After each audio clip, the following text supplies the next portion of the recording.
Hey there, I'm Danielle Flynn. Welcome to City of the Week. We are live in Redford at Ackroyd's Scottish Bakery. Now, the history of Redford's actually celebrating a birthday right now. Not right now. There's not people out in the streets or anything, but Redford became Redford back in 1833. Before that, it was Pekin Township, which there were several townships that were named after Chinese places. Pekin Township, Nankin Township, Canton Township is the only one who's kept the name throughout all these years. In 1833, Redford became Redford and left Pekin all behind. We are here at a place with a very long history as well. This is Joe. Joe, how long has Ackroyd Scottish Bakery been in existence? Since 1949. Wow, so what is that, like, you're coming up on your 70th anniversary? 70th anniversary in 2019, yep. And this has always been family-owned? Yes. Yep, third generation. We're female-owned right now. Megan Ackroyd is the third-generation owner. Started by her grandfather, Al, back in 49 with his brother. And then her father took over, and now Megan is carrying the torch. I love it. I love these businesses that are in Michigan for their generations and generations. And they have really cool stuff here at Ackroyd's, including an extremely large Cadbury egg, which I told Joel isn't nearly as big as this Cadbury egg, but he feels that because of the box, it doesn't have as much luster. Now, Joel has been super excited to come here to Ackroyd's. He loves Ackroyd's, and he has actually been working on his Scottish accent all week long, just trying to sound Scottish against my better judgment. So, Joel, the pastry dude, is here with us. I'm Joel, the Scottish baker guy. You're not Scottish. You're not Scottish. That's not how it's done. All right, so, Joel. I am a baker guy, at least today. Come on and follow me.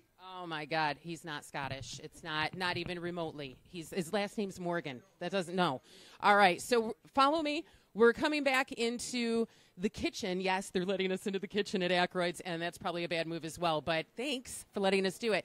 And Joel is going to actually help out with the making of some of the cookies. Now, Joe, what type of cookie is Joel working on? Joel's working on Empire biscuits. So we have a short dough cookie, got some strawberry jam in the middle. Joel's going to top off the sandwich with the top layer of cookie. So all Joel has to do is just place this one cookie on top of the other. Yes. All right. Why do I feel like I'm in an I Love Lucy episode nonetheless? I feel like I'm up to the challenge. You're not Scottish. You are not Scottish. Please stop it. So, Joel, the jelly has already been placed. I take a biscuit and I place it on, and I give it a wee bit of tap it. You're not. Right there. You're not. How's that, Joel? It's awesome. Looks great. Joel, you did an amazing job.